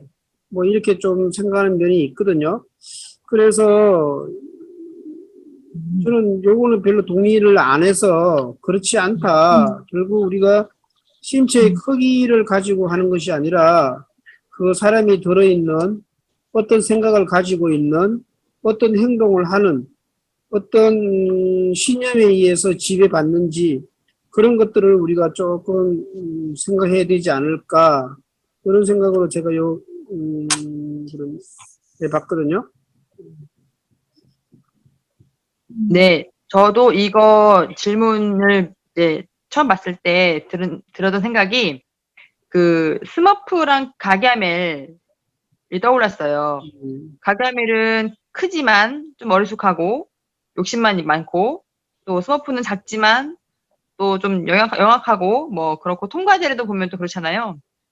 그래서 오히려 우리는 좀 작은 존재, 약한 존재를 좀 더 이렇게 이렇게 영리하게 표현해서 좀 약한 자들을 대변하려고 하는 그런 문학들을 뭐 그런 영상들이 많은 것 같아요. 대부분은 사람들이 이렇게 작고 약하잖아요. 네, 또 많은 이게 권력 가진 사람들은 이제 크고, 네, 뭐 돈도 많고 뭐 이렇지만, 그래서 오히려 대중들에게 이렇게 그 전파하는 미디어들은 보면 그런 메시지를 담고 있는 것 같아요. 오히려 좀 작은 사람들을 옹호해주는, 예, 이렇게 또 큰 사람들을 강한 사람들을 이렇게 제압해버리고 골려먹고 예, 이런 걸 표현하지 않았나. 그래서 여기 지금 이 걸리버가 그러니까 저자가 하는 것처럼 뭐 크면 야만적이고 작으면 보잘것없고 이런 거는 좀 맞지 않고 공감을 이끌어내기 어렵지 않나 네, 그렇게 생각했습니다. 네.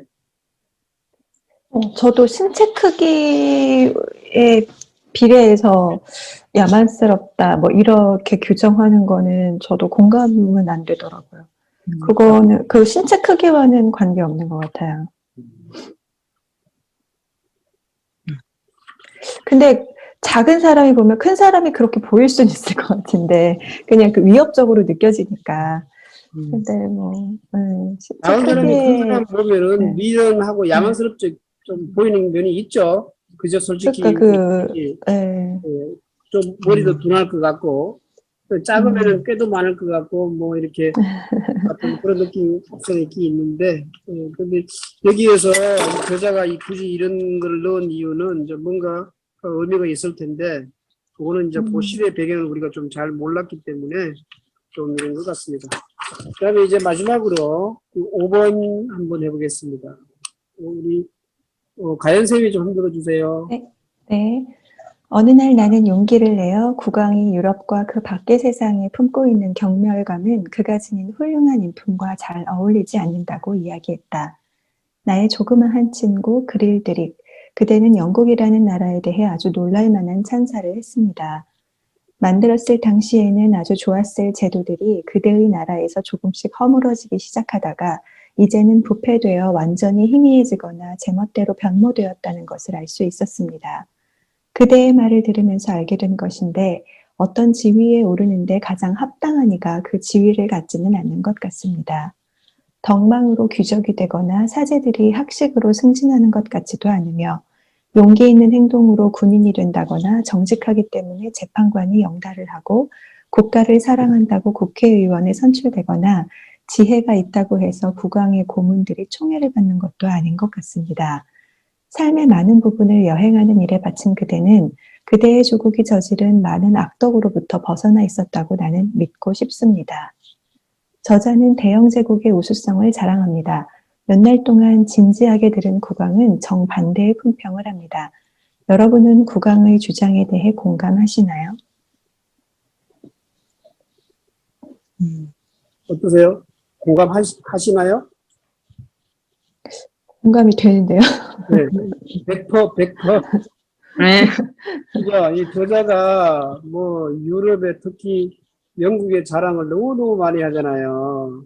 이렇게 했는데 국왕이 잘 들어보더니만 영국이란 나라에 대해서 실상을 파악하다 실상을 욕망으로 귀족되는 게 아니고 사제들이 학식으로 성징하는 것도 아니고 뭐 등등등등 다 이런 것 같아요. 근데 어쩌면 이런 것들이 지금 우리 현실과 비슷하지 않나요? 네. 네. 욕망으로 그런 어떤 고관이 되거나 그다음에 승진하는 것도 잘해서 승진하는 것이 아니고 국민들도 용기 없고 재판관도 다 끼리끼리 편가름하고 국가를 사랑해서 표현되는 게 아니라 목소리 커야 되고 줄 잘 서야 되고 그 다음에 그쪽 진영 논리에 충실하는 뭐 그런 사람이 돼야 되고 특히 왕의 고문들이 총애를 받는 것, 지혜가 있는 게 아니고 정말 충성하는 거에 따라서 되는 것 같아요. 그래서 이런 나라에 살고 있지 않고 다른 나라에 있으면은 악덕으로 벗어날 수 있다. 뭐 이 말은 맞는 것 같아요. 그래서 참 우리 살기가 그러니까 이 1720년대 이 영국의 고민이 오늘 2021년 대한민국에서 또 일어나고 있잖아요. 몇백 년 전 얘기인데. 참 진보하고 있는 이 시대에 아직 우리는 왜 이런 면에서는 아직도 여전히 후진국일까? 좀 그런 생각을 좀 해봅니다. 사실 이 정치도 삼성에서 맡기면 어떨까 싶어요. 그래도 좀 나아질지. 그죠? 그럼 또 이명박 꼴 나는 거 아닌가요? 글쎄, 그렇게 날까라는 생각도 해봅니다. 이명박은 삼성이 아니었잖아요. 현대였잖아요. 아이고, 삼성이나 현대나 뭐. 비슷할 것 같은데요. 저는 여기 부분을 읽을 때요. 예, 저 요즘 사기 열전도 같이 읽고 있거든요. 예, 그래서, 네, 이제, 이사라고 해가지고, 진시황이, 이제, 진나라가 중국 통일하게끔 하는데, 아주 대단한 계략을 이제 제공한 그런 이제, 신하? 네, 뭐 그런 사람인데, 그 사람이, 이제, 궁궐을 총괄하는 우두머리가 돼가지고, 그 세 가지의 딱 계략을 써요. 그게 첫 번째는 뇌물을 줘서 그러니까 명망 있는 괜찮은 이제 제국들의 그 왕 있잖아요. 그러니까 이제 이 진나라 말고 되게 많은 나라들이 많았잖아요. 거기 이제 제국들한테 사신을 보내서 뇌물을 줘요. 그 뇌물을 받으면 이제 거기는 이제 진나라 편이 되는 거죠. 두 번째는 말을 안 들어. 뇌물 안 받는데 난 싫어. 내가 왜 니네 그걸 해야 돼? 그러면 이제 죽이는 거예요. 죽여. 그 다음 세 번째는 그 나라에 가서 군주와 신하 사이를 이간질시켜요. 그 세 가지 중에 하나를 하는 거예요. 뇌물을 써서 대편을 만들든 아니면 죽이든 이간질시켜서 이제 거기를 다 망하게 만드는 거예요. 그래서 결국은 진나라가 이제 통일을 하게 된다. 이런 얘기가 나오더라고요. 그러니까 그런 속에 나는 그게 싫다. 그러면 아예 숨어버리는 거죠. 그러니까 이제 지금 보면 뭐 덕망이 있어서 기적이 되는 것도 아니고 뭐 이렇게 나오잖아요. 그러니까 정말로 뜻이 있고 학식도 있고 덕망도 있고 괜찮은 분들은 정계에 나아가지 않는 거예요. 네, 그러니까 최진석 교수님 같은 경우도 얼마든지 할 수 있으시잖아요. 정계 일을. 하지만 나아가지 않으시잖아요. 뭐 공자도 그랬고 뭐 노자도 그랬고 그게 가보면 잠깐은 내가 뭔가 유세를 해가지고 권력도 질 수 있지만 있다 보면 그렇게 안 두잖아요. 결국 그 사람이 왕은 또 아니니까. 아예 내가 왕이나 대통령이 모르지만 아무리 내가 나라를 위해서 백성을 위해서 일을 한다고 한들 그렇게 또 열심히 해도 제가 저렇게 열심히 하는 건 언젠간 나를 치고 이 자리에 오려고 하는 것이 아니야? 이렇게 또 의심을 한단 말이죠. 그리고 또 주변에도 다른 신하가 반드시 그렇게 또 이간질을 하고요. 그래서 저는 아무리 그 괜찮은 사람들은 정치에 나아갈 수 없는 구조인 것 같아서 근데 어느 나라도 다 마찬가지인 것 같고요. 그래서 계속 이 모양 입고 있는 것 같아요. 모든 나라의 정치가. 네.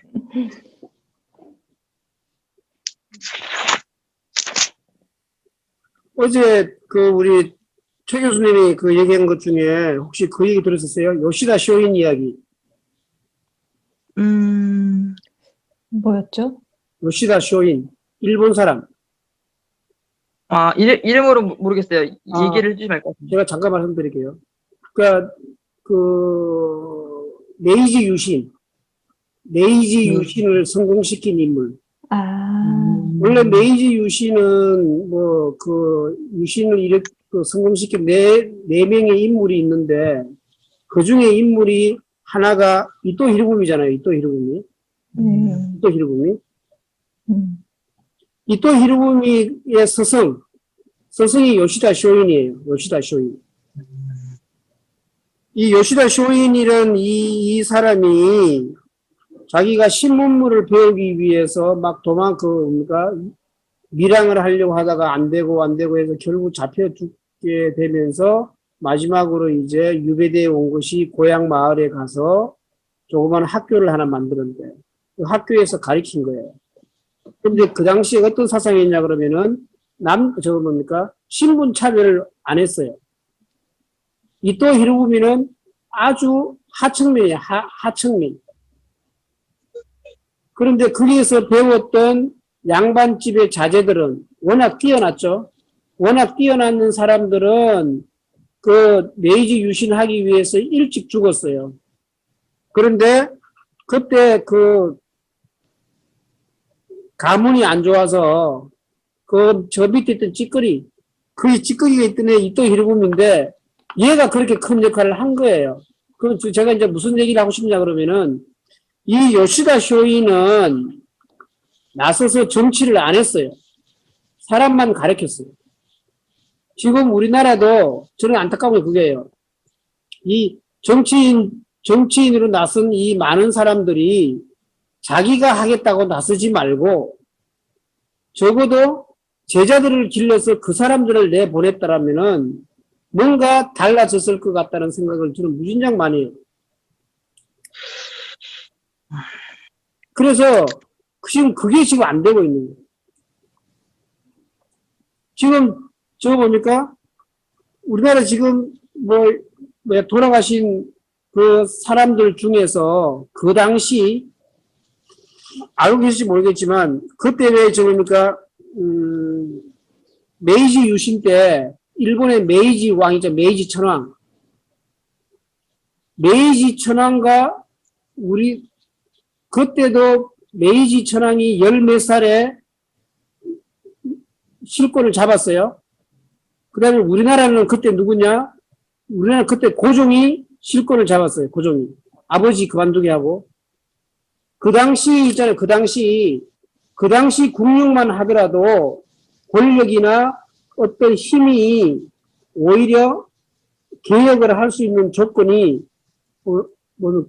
고종이 훨씬 좋았어요. 메이지 천황보다도 더 좋았어요.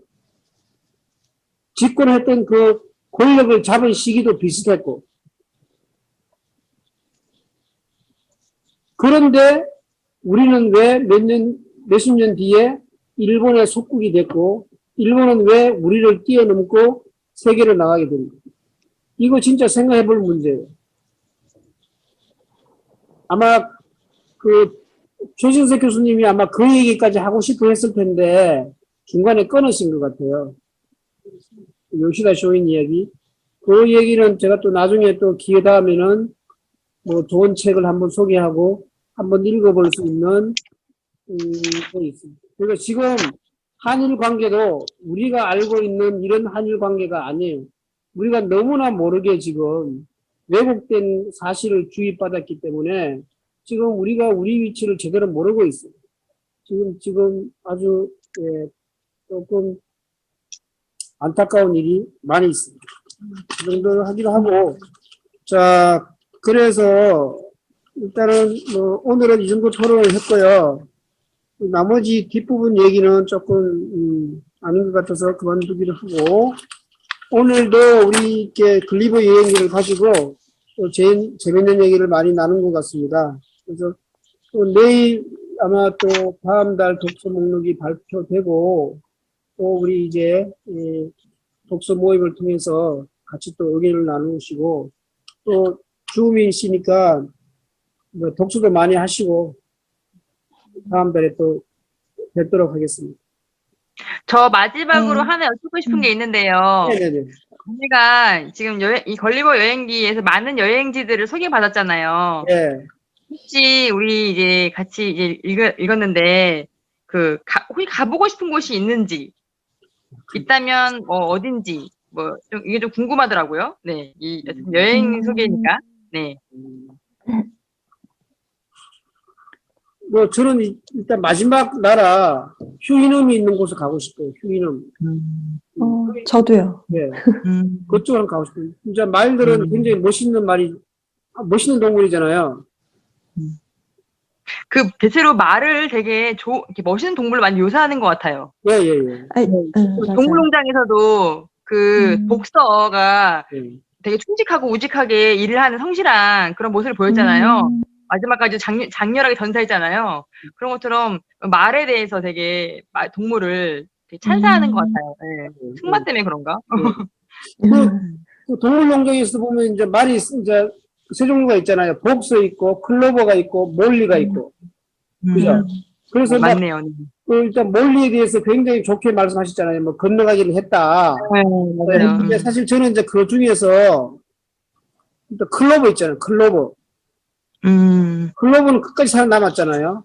그리고 새로운 동물들의 스승이 되었고, 아마 클로버도 나름대로 뭔가 역할을 하지 않을까라는 생각을 했어요. 그래서 사실 저는 아까 좀 말씀드린 것처럼 그 요시다 쇼인처럼 남을 가르치는 그 다른 동물들을 가르쳤던 그 클로버가 또 어떤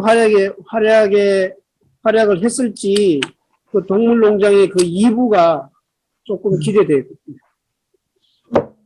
그래서 우리 세렌디피티에 오시면은 제가 클로버를 기념을 해서 제가 말을 만들었어요. 와, 진짜요? 예. 아주 신개념의 말이에요. 아마 여러분이 깜짝 놀랄 만한 스타일의 말이에요. 궁금해요. 저희 다음 달에는 세렌디피티에서 하면 안 될까요? 오, 좋죠. 우리는 어차피 세 분이니까 괜찮죠. 네, 네, 네. 셋이니까. 네. 네. 그때 주말에 뭐 주중에는 힘드시니까 주말에 한번 그럼 해볼까요? 한번 가요, 가연님. 상황을 한번 보고. 네, 그래요. 너무 네. 윤서를 데리고 가요. 윤서 데리고 가면 4명이니까. 네. 저는 혼자 가면 되고, 윤서 데리고 가면 4명 되니까. 네. 네. 한번 가서 얼굴 보고 하고 싶네요. 일단 말 보여줄게요, 말. 네. 네. 네. 그래요. 오늘도 수고 많았습니다. 네, 감사합니다. 감사합니다.